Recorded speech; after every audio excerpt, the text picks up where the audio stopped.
Hello everyone, मेरा नाम है पीसी और मैं आपका हमारे डिजिटल प्लेटफॉर्म पर हार्दिक स्वागत एंड अभिनंदन करता हूं। आज हम बात करने वाले हैं one of the important topic के बारे में, जिसका नाम होगा ऑस्टियोपोरोसिस। यस और नो? यस। ऑस्टियोपोरोसिस के बारे में बात करेंगे तो ऑस्टियोपोरोसिस क्या होता है, यस और नो? तो सबसे पहले बात करते हैं कि ऑस्टियोपोरोसिस क्या है। ऑस्टियोपोरोसिस एक प्रकार का मस्कुलोस्केलेटल सिस्टम डिसऑर्डर है। Osteoporosis, okay. ओस्टियोपोरोसिस के बारे में बात करें तो ये एक प्रकार का मेटाबॉलिक डिसऑर्डर है। मेटाबॉलिक डिसऑर्डर है, यस और नो? ओके। दूसरी कंडीशन में बात करूंगा कि ये मस्कुलो स्केलेटल सिस्टम में शामिल किया जाता है। मस्कुलो स्केलेटल सिस्टम डिसऑर्डर कि कहीं ना कहीं बोन से रिलेटेड है, बोन इसके अंदर की प्रॉब्लम आती है। और मेटाबॉलिज्म की बात होती है, कहीं ना कहीं कुछ वो हार्मोन्स एंड कुछ मिनरल्स होते हैं, वो क्या हो जाते हैं, अप एंड डाउन हो जाते हैं। तो उस कंडीशन में उसको मेटाबॉलिक डिसऑर्डर के नाम से भी जानते हैं। यस और नो? यस। तो सबसे पहले अपन बात करें इसके अंदर डेफिनेशन की, तो what is the definition? Yes, okay. Definition के अंदर सबसे पहले बात करें तो इसके अंदर हम बात करना चाहेंगे डेफिनेशन में। Yes, okay. It is a metabolic disorder. It is a metabolic disorder with is characterized by characterized characterized by demineralization of demineral mineralization of demineralization of calcium and phosphate। Very important, यहाँ पर ध्यान से समझना कि यह एक प्रकार का मेटाबॉलिक डिसऑर्डर है जिसके अंदर demineralisation of the calcium demineralisation of calcium and phosphate की स्थिति उत्पन्न हो जाती है। यानी ऑस्टियोपोरोसिस की स्थिति में डीमिनरलाइजेशन यानी मिनरल का लॉस। अब कौन सा मिनरल? कैल्शियम और फॉस्फेट। की बोन को बनाने के लिए, बोन के लिए कैल्शियम एंड फॉस्फेट है, वो मिनरल है, वो क्या है? मिनरल क्या है? असेंशियल है। असेंशियल का मतलब जरूरी है। तो अगर बोन में से कैल्शियम और फॉस्फेट की कमी हो जाती है तो इसके अंदर बोन में है क्या हो जाती है? बोन वीक हो जाती है। और वीक होने का मतलब कि बोन के अंदर अगर कैल्शियम चला जाता है तो उसे अपन फ्रेजाइल बोलते हैं। क्या बोलते हैं? फ्रेजाइल। यस और no? Okay. Prone to damage, यानी ये डैमेज की तरफ चली जाती है। डैमेज का मतलब टूटने की तरफ चली जाती है। इसे अपन क्या बोलते हैं? ऑस्टियोपोरोसिस बोलते हैं। वापस आपको एक बार एक्सप्लेन करना चाहूंगा कि ऑस्टियोपोरोसिस एक प्रकार का मेटाबॉलिक डिसऑर्डर है जो कि मस्कुलोस्केलेटल सिस्टम डिसऑर्डर के अंतर्गत शामिल किया जाता है। इस स्थिति में कैल्शियम और फॉस्फेट का डीमिनरलाइजेशन होता है, यानी कैल्शियम और फॉस्फेट का बोन में कमी हो जाता है। इसी कारण जो डिजीज उत्पन्न होती है उसे अपन ऑस्टियोपोरोसिस कहते हैं। और ऑस्टियोपोरोसिस कहते हैं बिकॉज बोन के अंदर, बोन के निर्माण के अंदर, बिल्डिंग के अंदर कैल्शियम और फॉस्फेट की असेंशियल आवश्यकता होती है ताकि बोन है वो क्या हो सके? स्ट्रॉन्ग और मजबूत रह सके। तो अगर बोन में कैल्शियम और फॉस्फेट की डेफिशिएंसी होती है तो वो फ्रेजाइल हो जाती है, यानी प्रोन टू डैमेज, यानी वो टूटने की कहाँ पर स्थिति पर आ जाती है। यस। अभी मैंने बोला कि बोन के बिल्डिंग के लिए, बोन के बिल्डअप के लिए, बोन बिल्डिंग के लिए, बोन को बनाने के लिए, तो बोन को बनाने के लिए मैं बोलूंगा कि यहाँ पर दो कंडीशन यूज में होती है। Yes, we all know that. एक होता है ऑस्टियो, यस, ऑस्टियोक्लास्ट, और एक होता है ऑस्टियो ब्लास्ट। दो वर्ड है बोन के निर्माण के लिए, हमें याद रखना है। ओस्टियोक्लास्ट का मतलब होता है बोन डिस्ट्रक्शन। बोन डिस्ट्रक्शन कि ओस्टियोक्लास्ट एक प्रकार की सेल होती है जो कि बोन के अंदर कैल्शियम कैल्शियम को ब्लड की तरफ ले जाती है। ये सुनो। और एक होता है ओस्टियोब्लास्ट सेल, यानी कोशिका होती है जो कि ब्लड से बोन की तरफ ब्लड से कैल्शियम बोन की तरफ पहुंचाती है, ताकि बोन है वो क्या हो सके, बिल्डअप हो सके। बोन बिल्ड अप हो सके, बोन है वो क्या हो, अच्छे से मजबूत और क्या हो सके, स्ट्रोंग हो सके। ये सुनो तो one of the two important यहाँ पर टर्मिनोलॉजी है। ओस्टोक्लास्ट का मतलब बोन का डिस्ट्रक्शन करने वाली सेल्स, यानी बोन के पास अगर कैल्शियम और फॉस्फेट हैं तो वो ब्लड की तरफ जाता है। और ओस्टोक्लास्ट ब्लास्ट का मतलब होता है कि बोन का बिल्डिंग में यानी ब्लड में उपस्थित अगर कैल्शियम है तो वो पैराथायरॉयड हार्मोन के अनुसार वो किधर जाता है, बोन की तरफ जाता है। ये सर, और हम चाहते हैं कि ओस्टोब्लास्ट की स्थिति हो ताकि ब्लड से बोन की तरफ कैल्शियम जाए और बोन क्या रहे, मजबूत रहे, स्ट्रॉन्ग रहे। ये सुनो ओके। अगली कंडीशन में हम बात करने वाले हैं कि हम बात करेंगे ओस्टियोपोरोसिस। ओस्टियोपोरोसिस में अफेक्टेड एरिया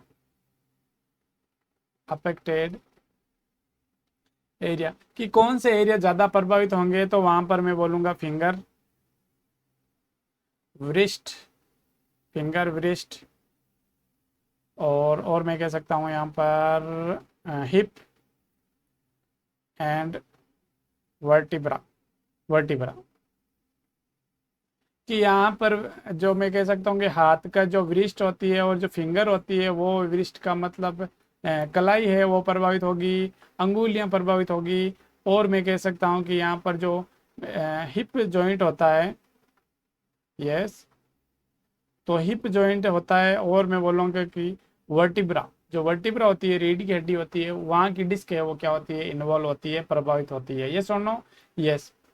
अगली कंडीशन में हम बात करें टाइप्स ऑफ ऑस्टियोपोरोसिस। हम बात करेंगे types of osteoporosis. Types of osteoporosis के बारे में बात करें तो should be understand we have the two type, primary and secondary. Primary osteoporosis और दूसरा होगा हमारे पास में सेकेंडरी ऑस्टियोपोरोसिस। प्राथमिक और द्वितीयक टाइप का जो ऑस्टियोपोरोसिस होता है उसी के अंदर बात करने वाले हैं कि इसके अंदर क्या है। यस और नो? यस। तो सबसे पहले आपको बताएंगे कि प्राइमरी ऑस्टियोपोरोसिस क्या है। तो प्राइमरी ऑस्टियोपोरोसिस के अंदर क्या होता है, due to changes of body, due to changes of body without pathological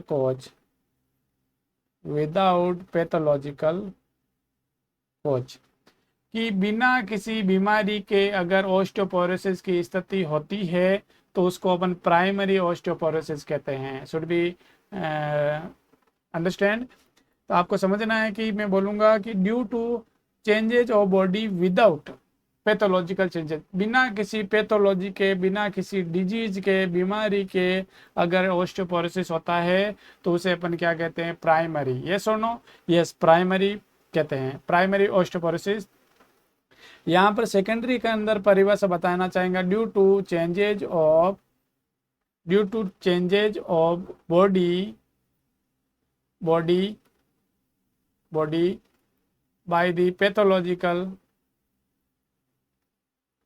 the pathological cause, कि पैथोलॉजिकल कॉज के कारण मैं बोलूँगा कि अगर बॉडी है वो डिस्टर्बेंस होती है तो उसको अपन किसके अंदर शामिल करते हैं, सेकेंडरी के अंदर शामिल करते हैं। यस और नो?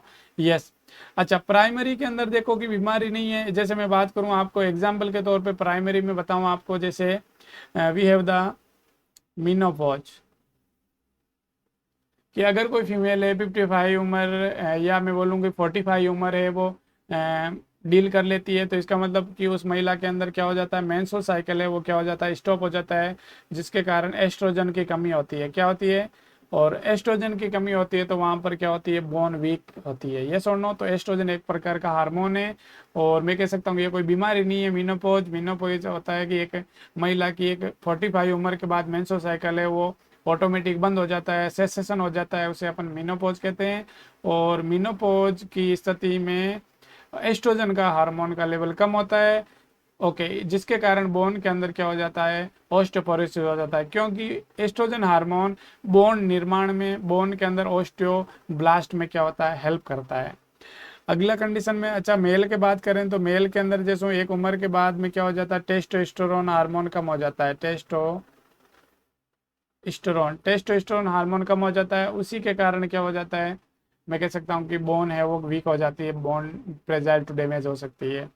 सेकेंडरी के अंदर ऑस्टियोपोरोसिस ड्यू टू, तो मैं बोलूँगी यहाँ पर कुछ ना कुछ पैथोलॉजिकल कारण होगा। तो पैथोलॉजिकल कारण के अंदर हम बात करेंगे, यस, जैसे फॉर एग्जांपल मैंने बता दिया hyper para thyroidism. Hyper parathyroidism की स्थिति होगी तो इसका मतलब हाइपर का मतलब ज़्यादा, पैराथायरॉयड हार्मोन। तो अगर पैराथायरॉयड हार्मोन बढ़ेगा तो इसका मतलब ब्लड में कैल्शियम बढ़ जाएगा। वेरी इंपॉर्टेंट कि अगर पैराथायरॉयड हार्मोन बढ़ता है तो इंक्रीज होता है तो बॉडी में तो ब्लड के अंदर कैल्शियम की मात्रा ज़्यादा मिलेगी। तो अगर ब्लड में कैल्शियम ज़्यादा होगा, अगर ब्लड में कैल्शियम ज़्यादा होता है, इंक्रीज होता है, तो इसका मतलब कहीं ना कहीं बोन के अंदर कैल्शियम क्या है, कम हो गया है। और कैल्शियम बोन के अंदर कम हो गया है, इसका मतलब वहां पर कंडीशन कैसा मिलेगा, ओस्टियोपोरोसिस की कंडीशन देखी जा सकती है। क्या देखी जाती है, ओस्टियोपोरोसिस की स्थिति देखी जाती है। यस और नो, यस। तो इसका मतलब हमने इसके कारण के बारे में बात किया। यस, सॉरी, हमने टाइप्स के बारे में बात किया। यस और नो, तो टाइप्स के बारे में बात किया। अब हम बात करेंगे व्हाट इज द कॉजेज, कि कॉज ऑफ द ऑस्टियोपोरोसिस। तो सबसे पहले इंपॉर्टेंट जो पे कारण होगा वो होगा हेरिडेटरी। क्या होगा, हेरिडेटरी। हेरिडेटरी का मतलब होता है आनुवांशिक कारण होता है। क्या होता है, आनुवांशिक कारण। ये सुनो कि एक पीढ़ी में है तो दूसरी जनरेशन में भी क्या हो सकता है, ऑस्टियोपोरोसिस हो सकता है। ये सुनो, ओके। इसके बाद में बोलूँ एज के बारे में बात करें तो एज के बारे में जैसे कि एस्ट्रोजन का कम होना,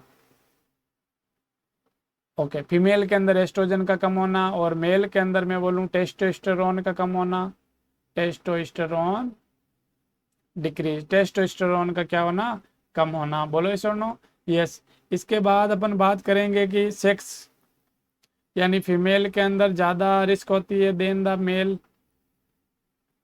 फीमेल के अंदर ज़्यादा रिस्क होती है देन द मेल। यस और नो, ओके, मोर प्रोन, या फीमेल, या मैं बोल सकता हूँ फीमेल मोर प्रोन, ज़्यादा रिस्क होती है। यस और नो। इसके बाद हम बात करेंगे ऑक्यूपेशन, कि कुछ ऐसे व्यवसाय होते हैं जिसके कारण कैल्शियम की मात्रा कम होती है, जिसके कारण भी हो सकता है। ओके, डिजीज के बारे में बात करें तो डिजीज के बारे में अभी आपको बोला था हाइपर पैराथायरॉयडिज्म, हाइपर पैराथायरॉयडिज्म की स्थिति होने के कारण हो सकता है। अगली कंडीशन में बात करूंगा कि मेडिकेशन, कि कुछ दवाइयां हैं लंबे समय से लेने से कारण ऑस्टियोपोरोसिस की स्थिति हो सकती है। जैसे मैं बात करूं स्टेरॉइड्स, ओके, एंटासिड आदि लेने से भी क्या हो सकता है, ऑस्टियोपोरोसिस हो सकता है। लाइफ स्टाइल के अंदर चेंजेस, लाइफ स्टाइल यानी प्रॉपर मिल्क नहीं पीना, कैल्शियम नहीं खाना, ओके, बाहर का फूड खाना आदि कंडीशंस के कारण हो सकता है। ये सुनो, यस। इसके बाद में बोलूँ हैबिट्स के अंदर जैसे एल्कोहल एब्यूज करना, एल्कोहल ज़्यादा पीना, तंबाकू का सेवन करना, टोबैको अब्यूज, ओके, यस। इसके कारण और मैं बता सकता हूँ कि उस पेशेंट के द्वारा किया गया स्मोकिंग। तो इन कारणों से क्या हो सकता है, यस, तो इन कारणों से क्या हो सकता है, ऑस्टियोपोरोसिस की स्थिति देखी जाती है। और कहीं कहीं पे मैं बोल सकता हूँ कि जैसे लोकेशन की बात करें तो लोकेशन के अंदर जैसे कि कुछ ऐसे एरिया हैं, जैसे जैसे मैं नॉर्थ की बात करूँ तो नॉर्थ यानी उत्तर की बात करें तो वहाँ पर जैसे कैल्शियम की क्या होती है, कमी होती है, यानी वहाँ पर सोडियम की कमी मिलेगी, तो यहाँ पर गोइटर वगैरह होने के रिस्क क्या होते हैं, ज़्यादा होते हैं। बोलो सुनो, तो अगली कंडीशन में हम बात करेंगे what is the yes, diagnosis की, how to confirm diagnosis, how to confirm diagnosis करेंगे। यस, तो कंफर्म डायग्नोसिस के बारे में बात करें तो डायग्नोसिस अब कैसे करने वाले हो, ऑस्टियोपोरोसिस का पता कैसे लगाओगे, ये सुनो। तो पता लगाने के लिए करना पड़ेगा हमें, सबसे पहले उस पेशेंट के अंदर क्या करेंगे, हिस्ट्री कलेक्शन करेंगे। क्या करेंगे, हिस्ट्री कलेक्शन करेंगे, और हिस्ट्री कलेक्शन में उसका नाम, एड्रेस, पता, ऑक्यूपेशन और हेरिडेटरी यानी आनुवांशिक चीज़ों के बारे में पूछा जाता है, ये सुनो। डाइट के बारे में पूछा जाता है, ये सुनो सभी। इसके बाद किया जाता है फिजिकल एग्जामिनेशन, ये सुनो। फिजिकल एग्जामिनेशन किया जाता है, शारीरिक परीक्षण किया जाता है, ताकि उसके अंदर हम क्या क्या करेंगे, सबसे पहले हम असेसमेंट करेंगे। इसके बाद पाल्पेशन किया जाता है। ये फिजिकल एग्जामिनेशन की क्या है, टेक्निक्स है। ये फिजिकल एग्जामिनेशन की क्या है, टेक्निक्स है। असेसमेंट के बाद, पाल्पेशन के बाद में क्या करेंगे, ओके, परकशन करेंगे, परकशन करेंगे, और इसके बाद अस्कल्टेशन किया जाता है। अस्कल्टेशन मतलब कि सबसे पहले देखेंगे, उसके बाद टच करेंगे, फिर अब टेपिंग करेंगे, फिर हम क्या करेंगे, स्टेथोस्कोप के द्वारा क्या करेंगे, सुनेंगे, यस, बॉडी का साउंड्स वगैरह। इसके बाद पेशेंट के अंदर क्या करनी है, सीबीसी करनी है, कंप्लीट ब्लड काउंट करनी है, कंप्लीट ब्लड काउंट करना है, यस और नो। इसके बाद पेशेंट के अंदर क्या करना है, calcium and phosphate level check करना है। कैल्शियम एंड फॉस्फेट लेवल क्या करना है, चेक करना है। वो भी किस में करोगे, ब्लड के अंदर, ब्लड में भी किस में, सीरम के द्वारा। बोलो यस और नो, यस। इसके बाद डायग्नोसिस में क्या करोगे आप, यस और नो, यस। डायग्नोसिस के बाद इसके अंदर आप क्या करोगे, हार्मोन को चेक करोगे। क्या करोगे, हार्मोन के बारे में जान करोगे, और आप क्या कराओगे, एक्सरे करवाओगे। क्या करवाओगे, एक्सरे कराओगे कि बोन का फ्रेजाइल है वो कितना हुआ है, ये सुनो, ओके। तो ये तो डायग्नोसिस हो गया। और डायग्नोसिस के और हम उस पेशेंट के अंदर क्लिनिकल मैनिफेस्टेशन क्या क्या मिलेगा, ये सुनो। Clinical manifestation,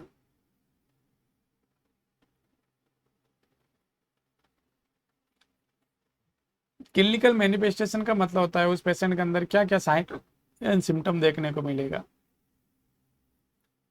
sign and symptom, symptom होते हैं वो सब्जेक्ट के द्वारा बताए जाते हैं, पेशेंट के द्वारा बताए जाते हैं, और साइन है वो हेल्थ केयर प्रोवाइडर के द्वारा लेते हैं, हेल्थ केयर प्रोवाइडर के द्वारा लिए जाते हैं, हेल्थ केयर प्रोवाइडर के द्वारा लिए जाते हैं। क्या क्या देखने को मिलेगा, कि मैं बोल सकता हूँ कि लेस एक्टिविटी हो जाएगी, डिक्रीज एक्टिविटी देखने को मिलेगा, okay, decrease weight, okay, decrease weight, bearing होता है, बियरिंग कि वेट उठाने की जो स्थिति है वो कम हो जाएगी। और हमें range of motion, range of motion decrease, range of motion है वो क्या मिलेगा, डिक्रीज। रेंज ऑफ मोशन का मतलब कि बॉडी के अंदर जितने भी जैसे हाथ को पूरा ऊपर से नीचे की तरफ वापस घुमाना, वो एक्टिविटी क्या हो जाएगी, कम हो जाएगी, यस। और वहाँ पर मैं बोलूँगा पेन की स्थिति देखने को मिलती है, यस और नो, ओके। और उस पेशेंट के अंदर क्या हो सकता है, काइपोसिस हो सकता है। क्या हो सकता है, काइपोसिस हो सकता है, yes.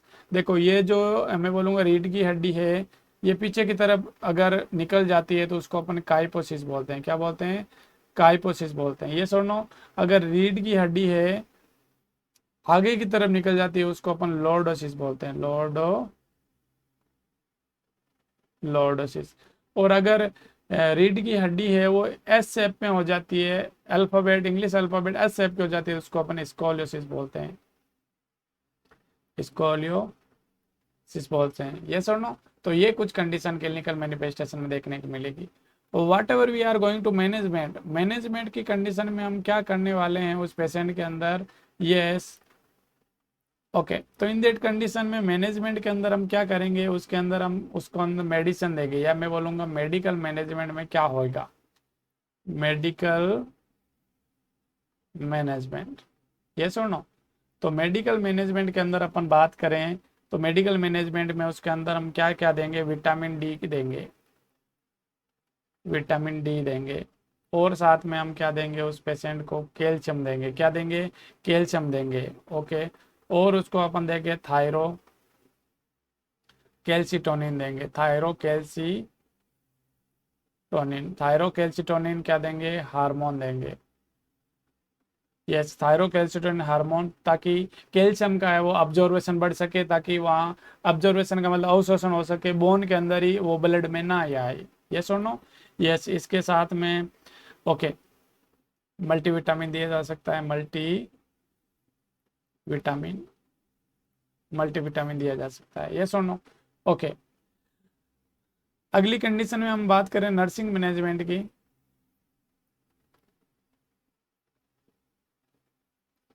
What is the nursing management? Nursing management में क्या क्या करने वाले हैं उस पेशेंट में? येस और नो? तो नर्सिंग मैनेजमेंट में क्या करेंगे? Protect from injury. पहली प्रायोरिटी में हमेशा करना है प्रोटेक्ट फ्रॉम इंजरी। पेशेंट को क्या है? इंजरी से बचाना है पहली प्रायोरिटी में। फर्स्ट प्रायोरिटी के अंदर, पहली प्रायोरिटी के अंदर क्या करना है? पहली प्रायोरिटी क्या देनी है? प्राथमिकता, पहली प्राथमिकता है कि इंजरी से बचाना। Okay, provide the patient safety. तो पेशेंट की सेफ्टी देंगे ताकि उस वो इंजरी से बच सके। इसके बाद है provide the patient okay balance diet. Patient को बैलेंस डाइट देंगे, और बैलेंस के डाइट के अंदर ज़्यादा मात्रा में क्या ऐड करेंगे? कैल्शियम और प्रोटीन को ऐड करेंगे। बोलो यस और नो? कैल्शियम और प्रोटीन को। Yes. Okay, provide advise to patient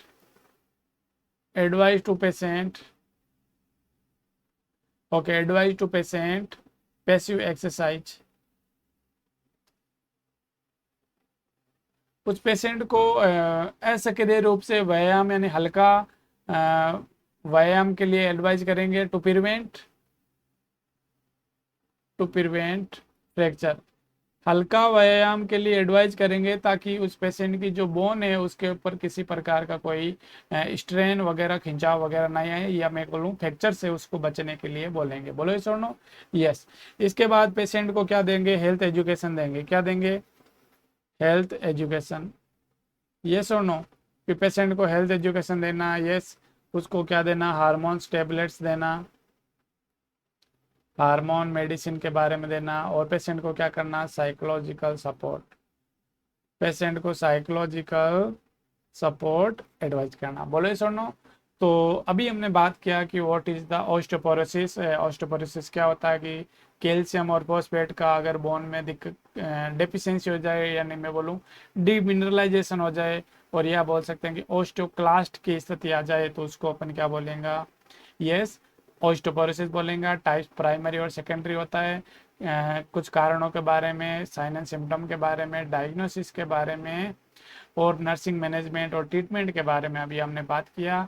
of तो हमने अभी इस वीडियो के बारे में देखा, और किसी प्रकार का कोई इस वीडियो में कुछ आपको डाउट लगे तो कमेंट सेक्शन में बताएं। Thank you very much. मिलते हैं नेक्स्ट इंटरेस्टिंग वीडियो के साथ।